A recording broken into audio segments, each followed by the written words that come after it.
Just very quickly, I'll introduce myself and the panelists, and we'll get going. My name's Karan. I'm with Parthenon-EY. I founded our international education practice a long, long time ago. We have Alex, who is the CEO of a division of TAL Education at parents.com, and we'll let everyone talk about what they're doing themselves. Brian Rogove, who is the founder and managing partner of ChangedEDU, which is an innovative new platform for investing and growing education companies. We have, Tim Stuart, who is the executive director of strategic programs at Singapore American School, one of the most prestigious international schools in Southeast Asia. And he's moving on to a much more exotic posting, which I'll have him talk about. And we then have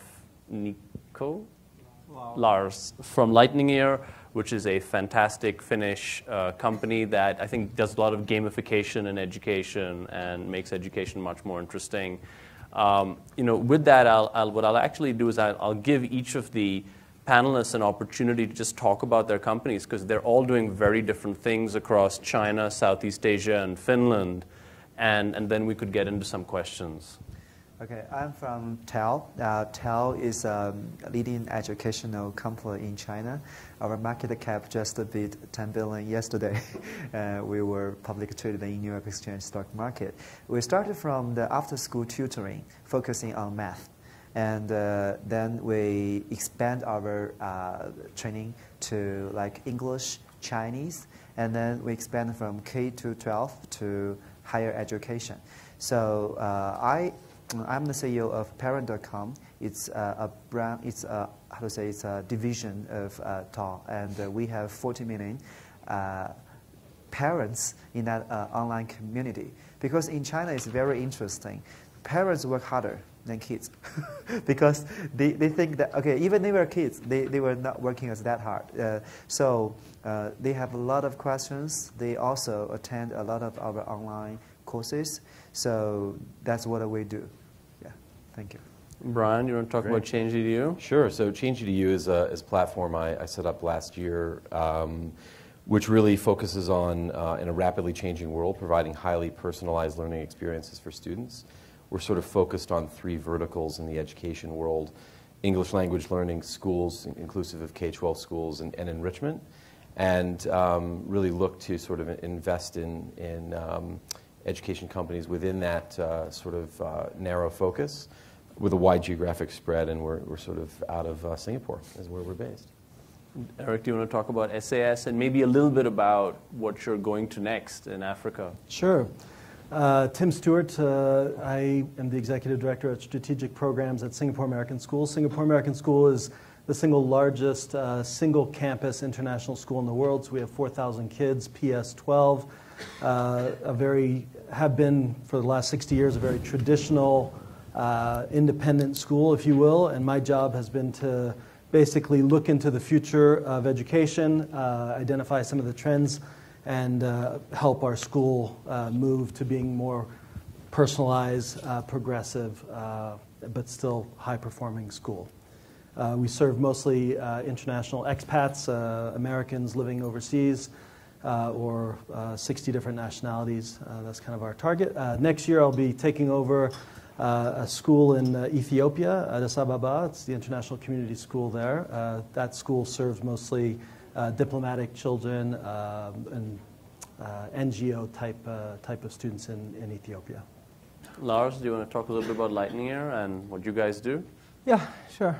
So Lightneer is a learning game studio. We started it a little more than a year ago with the guys who founded previously a company called Rovio and made the Angry Birds games. So my co-founders are Niklas Head, who founded Rovio, Peter Westerbacka, who was the Mighty Eagle, and Lauri, who was the founder of Rovio's animation studio. And we started the company because we know that kids play on average 2 hours every day and want to take a chunk of that 2 hours and redirect it to something that's actually good for the kids, aka learning. And so we put together a team of some of the best game designers, like most accomplished game designers, mobile game designers on the planet, teamed up with institutions like CERN, Oxford, Harvard, to bring the best brains both in game design and science together, and then started creating a learning game about, we wanted to start with something easy first, so we chose particle physics. And now we actually just started rolling out the game at the end of March. And it's actually pretty interesting to sit right here, because one of the first schools where we playtested the game last September was the Singapore American school. Huh. So we got really great feedback from there, and now we started rolling it out at the end of March. We got to #1 in Singapore in education games, also in Malaysia and Vietnam. Now we launched it last Tuesday in Hong Kong, rolling out in Finland next week, then Central Europe in July. And our ambition level is to make this into a game-driven character brand on the same level as like our people previously succeeded in doing with Angry Birds, but with a learning spin. So that kids would actually all over the world think that particle physics is something fun and easy that they can do. That is almost as much fun as playing a game. Wow, well, I'm going to give it a shot for Yeah, you should. sure. I was an It's a Atari great kid, so I'm looking forward Yeah. to this. So let's start with a hopefully somewhat provocative question. So Lars is here representing Finland. Tim and Brian are here in a somewhat schizophrenic role because they represent Singapore, although their schools are not part of the Singaporean education system. And then Alex is here representing China. And the concept of the panel is that these are three countries that are world-class if you were to look at, for example, the PISA rankings for K-12 outcomes. And so what I'd like you to reflect on, and I'll go Lars first to Alex, is Finland, Singapore, and China, and then we have to figure out how you fit the US into this, have radically different approaches to world-class education, right? So Finland has perhaps what would be considered to be a more Western philosophy that perhaps de-emphasizes things like repetition, just cramming in the times tables. And then when we go all to the other extreme, the Chinese system is just hit it and hit it hard and as many times as you possibly can. And I'd like you guys to sort of talk about why you think your system is better. So, Lars, you first. Very uncontroversial question. Exactly. I want to keep things really boring here. I want you guys to lull you to sleep in the next 40 minutes. So yeah, I want you to tell me why Finland's approach is better for kids and your country, and then I want you to argue with Lars. Okay. So first of all, I think that it's a great question, especially given that we have the best educational system on the planet in Finland. Fight!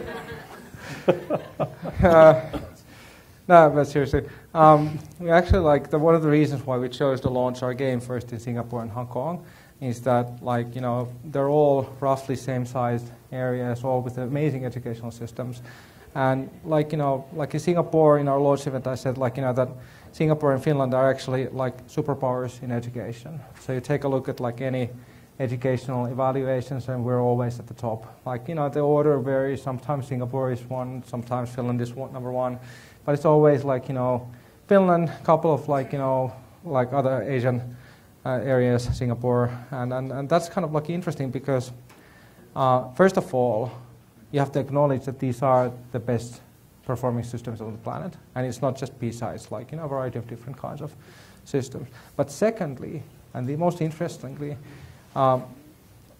the systems in Finland and in all of these Asian top-performing countries are worlds apart. So Finland is the actual outlier in this listing because Finnish educational system is based on intrinsic motivation, playfulness, long recesses, it's a minimum amount of work. So the actual input of learning per hour worked is on a league of its own in Finland. Whereas the Asian model is about hard work, putting in the hours, putting in the repetitions, starting early, going to bed late, doing the homework. In Finland, you don't get any homework almost. So that's the kind of the starting point. So it would be easy, and I'm sorry, I have to be a little sort of less aggressive in my final point, because it would be easy to sort of coming trumpets flaring, everybody do it like Finland does. But if you come to Finland, once again, the best educational system on the planet, it's not that great. And that's the reason why we wanted to start actually rolling out in Asia, because I think there are some things that we are doing really well in Finland, and some things that we're not. And likewise, there are some things that Singapore, these Asians, Beijing, Hong Kong, these cities that are performing well, are also doing really well, and some things that they're not. And actually looking at each other, going into a dialogue together, trying to isolate and figure out what works in Finland, what works in Asia, how to do the best of both worlds, would give us an educational system that would probably resolve these problems that everybody is right now struggling with. Maintaining student engagement, like motivation issues and all this. And even with Finland's emphasis on playfulness and motivation and all this, we still struggle with the same issues.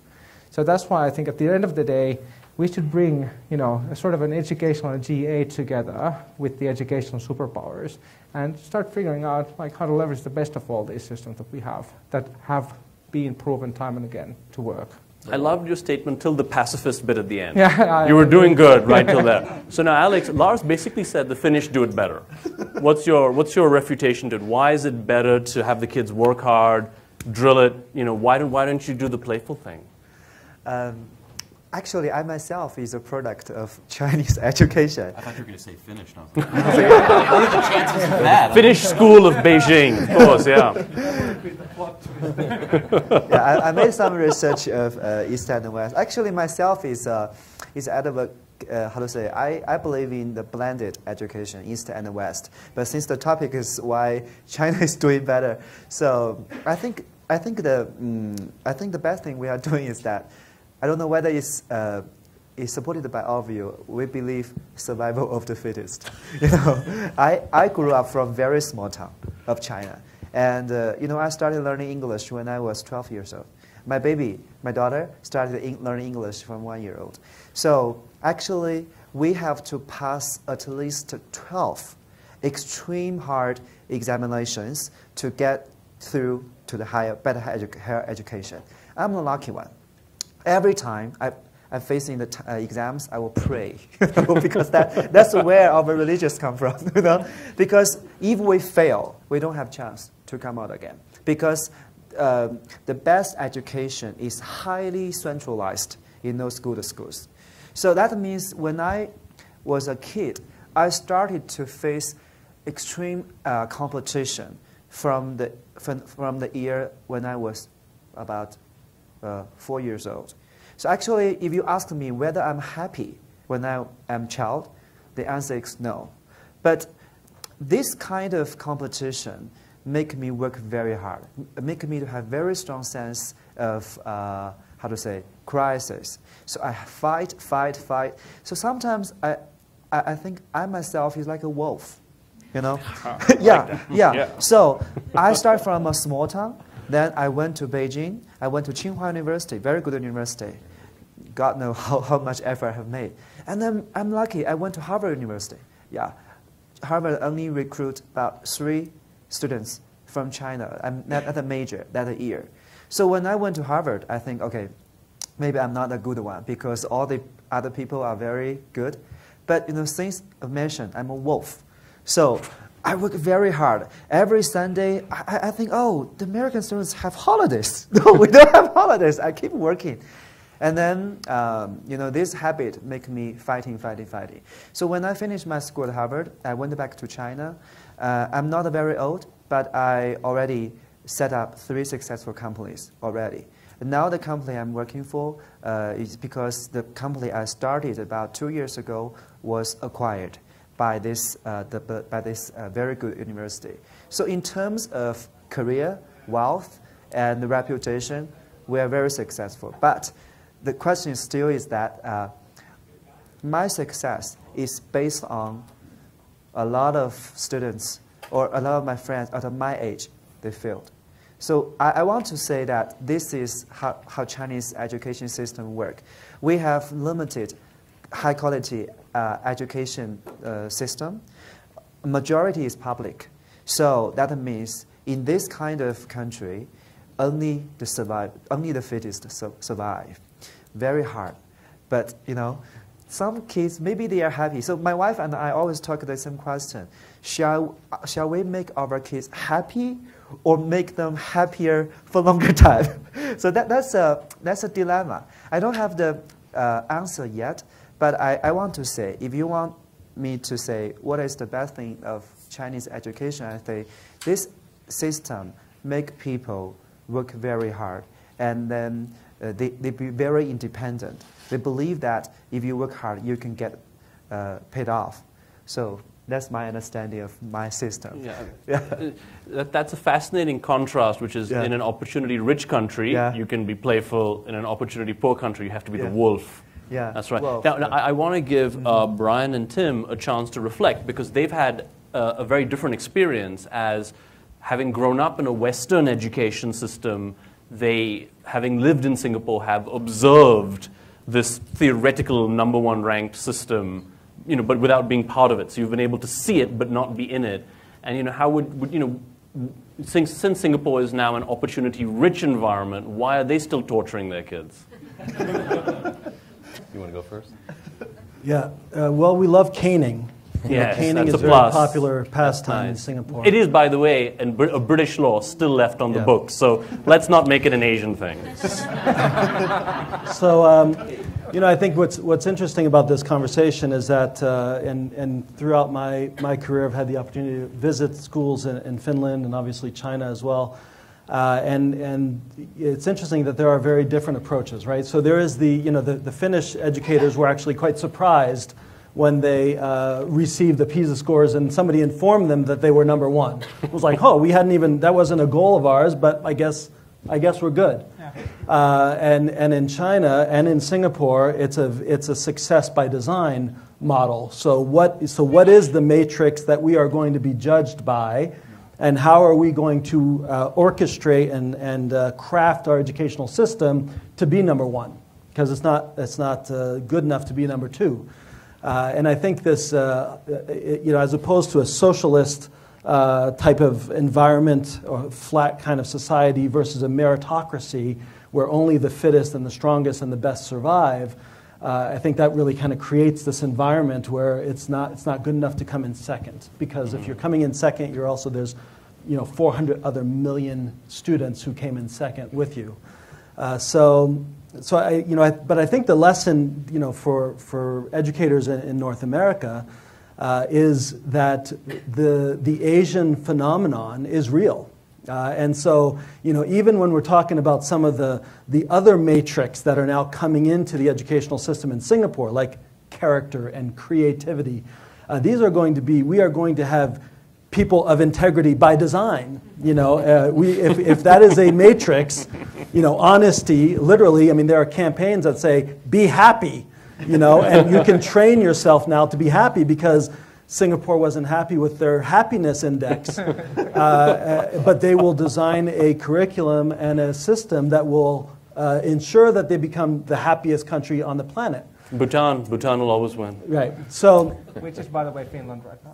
Yeah. Oh, so Finland #1. So it is kind of a very organic versus a very design success model, and I think that's kind of what we're seeing right now. You know, Brian, you're working across the Southeast Asian region now, and so again, you get to see a variety of sometimes horrific systems, sometimes systems that are not horrific, but they're just awful to their kids. I mean, how do you reflect on that? Yeah, it's interesting. I was just sort of laughing because you bring it back to Singapore for a second, because particularly in Southeast Asia, even in China, people look to Singapore as this sort of holy grail of, particularly in mathematics, Singapore math. Sometimes you'll hear in the U.S. people, entire school systems have said, we're moving to Singapore math. And you say, well, why? It's like rote learning, basically. And they get amazing outcomes as measured by PISA. But if you look at across Southeast Asia, generally, most of the countries have a pretty poor quality public education system. Class sizes are 45, 50 kids in a class. Very rote instruction. And much like your own experience in China, the very smart kids get into very selective public schools, and then get into even more selective secondary schools, and then get into the top universities. And sort of the rejects, still get into top universities in the United States, by default. But I think if you look at some of the different operating models, and I think if you look at, you got to look at the history, and Singapore is a good example. When the Singapore education system was designed kind of at independence, it was very much a frontier market, which is clearly very different from where it is today. And you had an uneducated population that they really wanted to be able to have very strong skills in mathematics so that they could become engineers and have those technology skills to attract industry. And so the entire education system was really built around rote learning, basic skills, and then very selective and moving up into a small population. And the challenge that's now brought is they get amazing outcomes if one was going to measure success on an outcomes basis. Amazing outcomes, and if they're not number 2, then they fight and then they adjust the curriculum and pedagogy to get number 1. The challenge that they have, and I was sort of laughing around this, is that now they realize that actually the soft skills, that you want, that are principally associated with Western education, although I've seen some amazing soft skills in Asian education models, they're trying to encourage soft skills through hard design of the program. Like, we're going to teach you how the drama affects this, and here's 15 steps of studying and 20 hours of homework to sort of do it. And so I think they're not there yet, and I think there's not a perfect blend. But I think if you look at some countries, let's say in Southeast Asia, Vietnam is probably the one that comes to mind. I mean, here's a population, 90 million people, 85% literacy in the country, which is incredible. 70% of the country is under the age of 35, so a really young population. English language penetration in Vietnam is like not more than 15, 20%. So, you look at a market like that where the public education system sucks, the class sizes are large, there is a huge literacy, which is a positive thing, a desire for quality education and rising incomes. And what you're actually seeing is the innovation is coming in schools in the private market. By both for-profit and not-for-profit, and it's coming in the form of, combining the best of the East and the West. So you're seeing rigor come in, so kind of standards-based curriculum. We were sort of just talking about this the other night. However, you're seeing kind of pedagogical approaches that sort of bring in innovation, softer thinking, project-based learning, which, in Asia, when you start describing things like project-based learning or personalized learning experiences, you basically have to actually educate people on what that actually means. And once they sort of understand that, it becomes very interesting because it sort of replicates the real world. So I think you're starting to see quite a lot of, across Asia, even in China as well, although recently there's a little bit of regulatory change that may change some things in China. But I do think in Asia what you have the luxury of is because there's not a lot of history, politics, regulatory constraints, you're seeing a lot more innovation and sort of delivery of good quality education. And most of it's actually coming not from the public sector.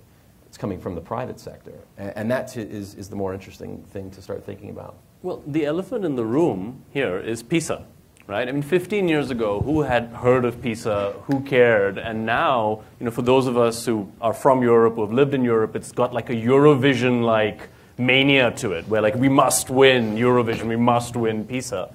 I mean, is the tail wagging the dog? I mean, why should, I mean, we know of some, we've been asked by a government to help game PISA. Some governments have opted out of PISA after getting embarrassing scores. I mean, it has actually created a bunch of perverse incentives. I mean, should PISA matter at all? And again, I'll have Laura start, and we can. I'm going to keep it brief. No. I would have been disappointed if you hadn't said that. No, but seriously, I mean, if listen to any of the talks given here, for example, today, yesterday, and I predict the future tomorrow, I mean, it's all telling the same thing. I mean, just learning to a test is, it's a form of madness. It's a form of idiocy. And as long as we keep on pushing that, whether it's PISA, whether it's standardized testing, whether it's like, whatever sort of like, rote method of stack ranking people, we're not actually even engendering learning. And what is the most pressing thing here, why I really like, why it's a very emphatic no, is that if we don't learn to update the way we learn, the problem is that the more we push people into this sort of like rote mode, the more we alienate them from learning. So last night in Michael Mo's amazing keynote speech, he laid down the whole sort of like, like territory that we're in right now. And that territory is full of hills and nooks and crannies that we need to overcome that nobody knows how to overcome right now. So there's no way you can learn how to do that in school. You have to learn that when you bump into those things, which means that you have to learn to love learning. And that's something we're actually alienating people from as long as we keep on chasing these standardized results. So Alex, has PISA helped China in any way? Do you think it's played a constructive role in China? Yeah, actually, in our system, the criteria is very simple. Yeah, the test, the high score.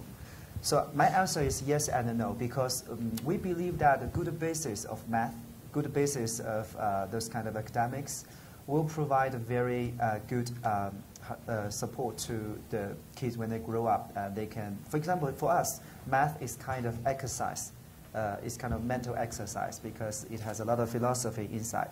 But we do realize that this is just a knowledge. Knowledge is very different from social skills, from the wisdom. So then we realize that, for example, take myself for example, I realized some of my friends, they're very, very good in math, in this kind of test. But when they get into the world, they realize that they cannot handle anything because they are very good at answering questions, the standard questions. But in the real world, a lot of things has no standard answers. And then for them, they get confused. Where should I go? Because they are used to finding the answers. So for me, I think the yes part is that it is very important base for the kids if they want to solve the complicated problems in the future. The no is that it's not the only part. And we still need to enhance the social skills and other like wisdom so as to develop well in the future career. I generally don't know the answer to anything, so that should apply to me. So, guys, do. So I'll take it on a micro level. We know that giving a child a grade or an assessment, a grade, is like giving them alcohol. We think that it's a stimulant. We think that alcohol is a stimulant. It's actually a depressant, right? But it acts like a stimulant. But in the long-term effect of all of these grades and kids measuring themselves against grades is that it acts as a depressant, and it depresses learning as opposed to stimulates learning. I think the PISA is like that on a macro scale. We think that it acts as a stimulant for countries to stimulate learning. It actually acts as a depressant ultimately that begins to erode at what learning should be and is a demotivator in the long run. I don't know. I actually probably take a contrarian view, I guess, to my three colleagues here in a couple ways. One is that I do think that you need some benchmark of performance, whether it's PISA or another form of benchmark testing in key areas, let's say numeracy and literacy, which are kind of basic foundation skills to have in education. I guess where I would then take it from there, though, is that I think using it as a proxy for like how a country is performing or students performing, where it's actually acting as a depressant, is the wrong approach. And we were sort of chatting the other night, and where I sort of feel that using benchmark testing is important and relevant is actually bringing it back to this sort of philosophical approach of how do you personalize a learning experience for a student. In the US, of course, some of the benchmark tests that are used are controversial because performance is linked to funding, right? Which I think is the wrong approach. But I think if you actually took a step back and said, okay, if a teacher in a classroom and if you're in the private schools, great, you have small class sizes, it's maybe easier to differentiate if you've got a really good teacher. But in a public school system where you have larger class sizes, even if you're a really well-trained teacher, how do you really adapt and personalize a learning experience for a student when you have no basis of data to understand where they are in the class? And so I think there is a need, and maybe the student doesn't even know what their score is actually, but I do think that there's a need to have some data really for the purposes of instruction, for a teacher to be able to say, okay, I know that little Timmy is here in math and Susie's here in literacy, and here's the rest of the class. So, they're high performers. Let me give them a bunch of extra work. I know I need to spend a few more hours with these folks.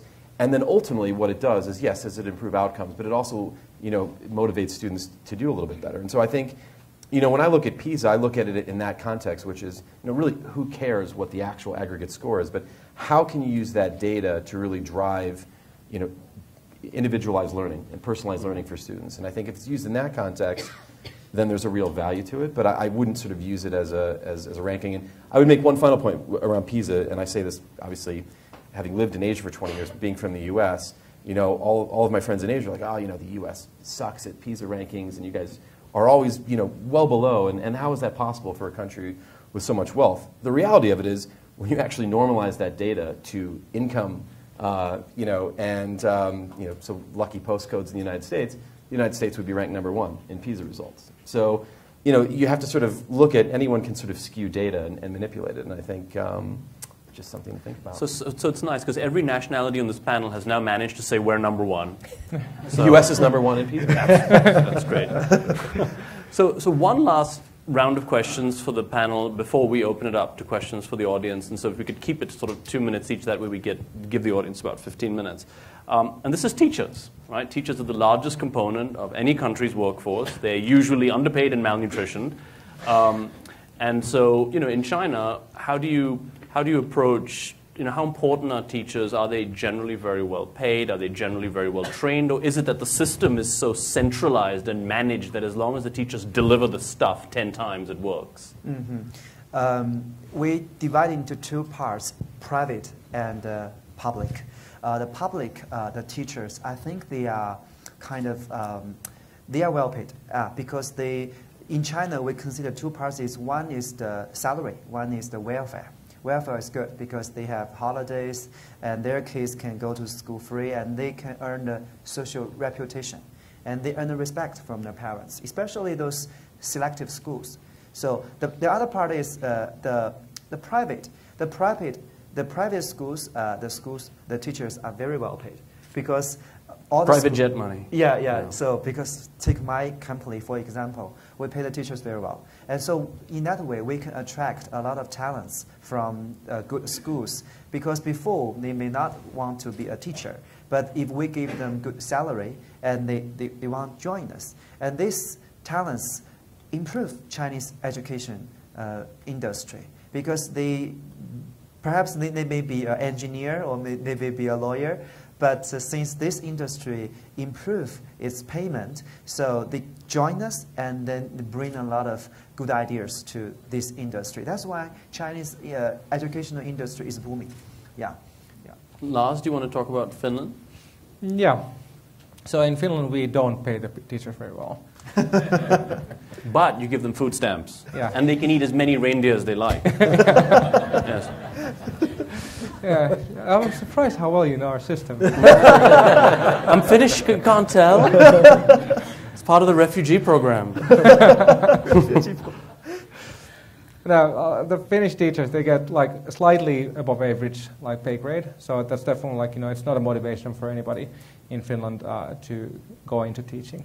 However, for other reasons, the Finnish system attracts the best talent, the most attractive categories or jobs for the best talent in Finland are lawyers, doctors, and teachers, which, the 2 first are quite universal, and the last one is kind of like, wait, what? And the reason is that in the Finnish teaching system, the teachers are highly respected. It's a very socially respected profession, and they have a ton of autonomy. So that's there's a great book by probably our most renowned educational professor, Pasi Sahlberg, who's incidentally also here at the summit, and he's given a couple of talks, so if you haven't had the chance to listen to him, go check him out. He's written a great book about Finland and the Finnish schooling system called Finnish Lessons. And in the book, Pasi outlines the research they've performed, where they found out that the autonomy is actually one of the most important reasons why people go into teaching in Finland. And the fact is that when you have the room to actually work with, whether you have a small classroom, large classroom, figure out the lay of the land and work with the kids, and you see that they're growing wings and they're becoming proficient and they're becoming amazing, it's a superbly motivating experience for people. And that's why we attract great talent in the teaching profession. And that's one of the secret sources of the Finnish system, is that we have amazing teachers all over the board. The other one is inclusivity. So actually, in the Finnish system is geared towards the idea that everybody gets to go to a great school. So it doesn't matter what your parents' income level is. It doesn't matter where you were born. Everybody gets a great reputation from a great teacher. And to wrap it up, I just wanted to point out, because I would really love to roll back to this best of both worlds idea. But it's just because what you said about being a wolf. So if you think about, you need to be a wolf to manage in the Chinese system. And to really manage in the Finnish system, you need to be a piglet. So, you know, you need to be a small pig who has, you know, joy in their chest and loves to roll in the mud and, like, you know, frolic around. And then you have teachers. Preferably naked. Yeah, in sauna. So anyway, no, but like, and then you have a great teacher, and then you have a great combination. So that's, you know, that's all good and fine, and it gives you great results and great performance. But what happens if you have a pen full of piglets, and in comes a wolf? And that's one of the reasons, because actually success, learning, all of these are at the end of the day, surprisingly enough, result of hard work. And if we are moving to, like, because I'm seeing this happen in West, like Finland gets this stuff right, so let's do it, like, let's just have free time and la la la, like everybody just play around and fool around, and all of a sudden we have a huge dip in resilience. And actually in Finnish we have a word that no other culture has called sisu, which is like, you know, that... Withstanding the cold. Yeah, sisu, it means it's like, you know, this like super grit. It's like, you know, that when you have sub-zero water, you don't think like, oh, cold. You go, hey, I want to go swimming there. So that's the Finnish like resilient attitude.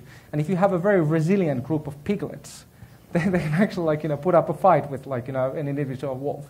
But if this idea, just like frolicking and rolling around in the mud, alone becomes the norm without the idea of resilience, without the idea of, you know, at the end of the day, putting in the hours to learn that stuff, then we're screwed. And we also have to make sure Chinese teachers don't eat the Finnish teachers, right? That's one of the main, that's my main takeaway from this panel, is going to be to prevent that cannibalistic instinct from taking over. Yeah, that's right. I hope they'll just steal the food stamps. Yeah. So, I mean, and actually for Tim and Brian, you know, I want you guys to very, very quickly reflect on, because I want to leave at least 10 minutes for the audience, but I want you to reflect on teachers from the international school lens, which is something that you're more familiar with, and it's this massive challenge, right, of getting international teachers from America or Canada or wherever else, Belgium or whatever, and getting them to teach coherently in Singapore or wherever else, or in Addis Ababa. I mean, how do you think about, how do you keep teacher quality to a level that a parent from New York moving to Singapore would consider acceptable?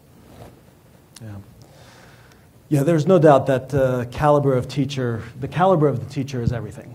So if you can have great teachers, which Finland and China have to a certain degree, investing in teachers, you are going to have a great product. I think the challenge in today, like when we're talking about 21st century learning, which is our problem in some ways, is that the role of the teacher is changing dramatically. And so when you are talking about a progressive learning environment, really what you're saying to a teacher is, I want you to be not a content expert, I want you to be the master learner, right? And that's a different role that we've asked teachers to be in the past. And we're saying we want you to create, to be able to provoke learning in a child. And that's a different type of role. It requires getting out of the way. And teachers aren't very good at getting out of the way. So I think that's one thing that I think we are looking for, teachers that are master learners that are willing to get out of the way and let kids learn. The second thing is that we are actually looking for collaborators. We know that this isolated lone wolf approach to teaching is no longer going to produce great results. We've got to create, and we've got to provide an environment where teachers are able to collaborate with each other, team teach, collaborate, learn together, grow together. That's how we're going to get the best results. And that's how we're able to meld teachers from 14, 15, 16 different nationalities into a cohesive team, is because we create these teams for them to work in. A last reflection, Brian, before we give it to the audience? Yeah, look, I mean, I think Tim has a lot of really good points there, and I think the biggest challenge you have in the international context of international schools is actually you're churning teachers very frequently. Just because, you know, half the people that decide to go into international teaching do it mainly for the ability to travel. And so you might have the most amazing cohort of teachers that you've spent 3 years collaborating, you know, they're amazing at facilitating learning, and then boom, they want to go move to London or Chile or wherever, or Africa. And you know, that's really troublesome. So when you sort of think about, like, if you're domestic in the US or even in China, you know, and you're, you know, domestic teachers, you have very little churn of teachers, you know, probably low single digit. In an international school, depending on the market you're in, that can be 10 to 20% a year, where you're churning 20% of your teaching staff every year. So within 5 years, you've turned over your entire staff. So that's a challenge, and I think it puts a lot of onus on recruitment and professional development, and that kind of applies whether you're in the international market or not. So we have 10 minutes left, and if the audience has any questions for our esteemed panel. Wait, I guess the question's for Lauri. Is that how you pronounce it? Yeah. So besides the great respect within your culture for teachers, what other elements are interconnected within your culture and system that helps produce teachers in the first place? Does it make sense? So what are the elements in the Finnish culture that help produce teachers? Ecosystem, right? I mean, when they're younger, all the way to older, become a teacher for the first time, and all that. I think I kind of I brushed the answer already previously. So there are a couple of factors that have at least in the research that we've run in Finland have contributed to people choosing the profession. So one of them is that we have a tremendous amount of autonomy in the teacher's profession. So they have a lot of room. So our curriculum gives a lot of space for the teachers to operate. The teachers can execute the curriculum in a variety of ways that fits their personalities, the personalities of the people that they teach, and so forth. And the other thing, is that the teacher profession is a highly respected profession in Finland. So I think these are the sorts of things that really motivate people into going to the teaching school. And the third thing is and this actually strangely enough links back to this sort of high pressure resilience idea. So it is actually it's very, very hard to become a teacher in Finland. So the university, so first of all, the Finnish law dictates that a primary school teacher needs to have a master's degree, which is very atypical. Why does the teacher need to have a high level of research skills? So that already singles out a lot of people. And the positions in Finnish universities where you can actually get a master's degree in teaching are hyper competitive. So every year a ton of people are left out from those positions. So that means, and I think that really links to what you were telling, that those people who do get in, they already have a high sense of professional pride, that they are those highly talented individuals who are good enough to teach in Finland. Yes, that part kind of answers my question. Yeah. Any other questions?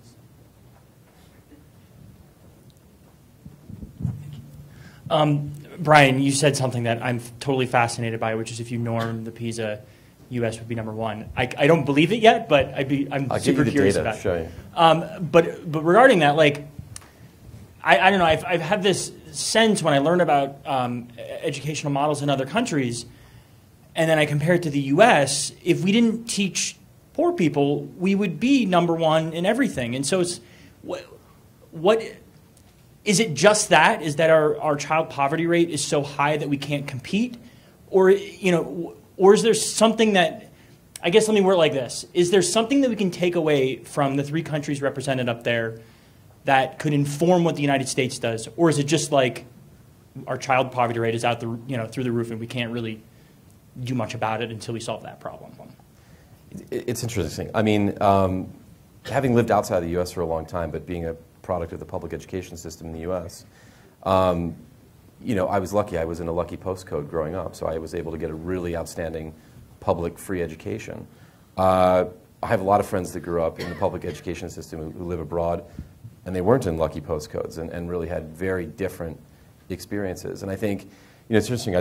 Sadly, I didn't get the chance to sort of see any of DeVos's speech, but I think, putting politics aside for a second, part of the challenge in the United States is that, at the moment, education is very local, which, by the way, is actually a good thing. I mean, it's highly specialized. But I think the challenge today is the way the funding environment works in the public education system in the United States. If you go back and, I referenced sort of Singapore and how the education system was designed, the U.S. education system was designed, 100 years ago for people that were kind of coming off the farm. And actually, if you even look at the academic calendar, it's built around farming cycles in the United States. I mean, that's how antiquated it is. And I think when you look at what needs to happen in the U.S. public education system, the question is, where do you start? There's so many places. And it's not just about economics, although economics play a role in it, which is that somehow, some way, and again, it becomes a political discussion, you have to change the funding model for schools. You have to be able to have some sort of flexibility at a local level and actually let market forces come into play. And I'm not talking specifically about charter schools or public schools or private schools, but my point is that if the parent doesn't have to pay either way, it's funded through tax dollars, and it's just a question of where do those tax dollars get funded, then ultimately, if you're in a market where different models of education are allowed and parents have a choice of where they're going to do that, you'll find that innovation will come through, and you'll see it in student outcomes. And I think this is the challenge that we have right now, and it's a question of will the political environment from the past or today allow this to really happen? And then there's a question, a debate of what is at a local level and what's at a federal level to do it. And there's a lot of complexity. So it's not a way of avoiding your question, but I think it's very complicated in the United States because it's tied to funding. And then the moment you start talking about funding and you start talking about changing models, you then start talking about teachers' unions, which we could probably spend an hour talking about, and the restrictions that are put on the system. If I were to sort of back up a moment and sort of give you, maybe it's not some statistics, but if you look at the state of California, I don't know if anyone here is from California, in the 1970s, California was the #1 ranked public education system in the United States. I don't know exactly what it is today, but I think it's not in the top 20. And a lot of that is, their inability to make change through some of the, some of the teachers' unions, some of the more controversial things that I could get into.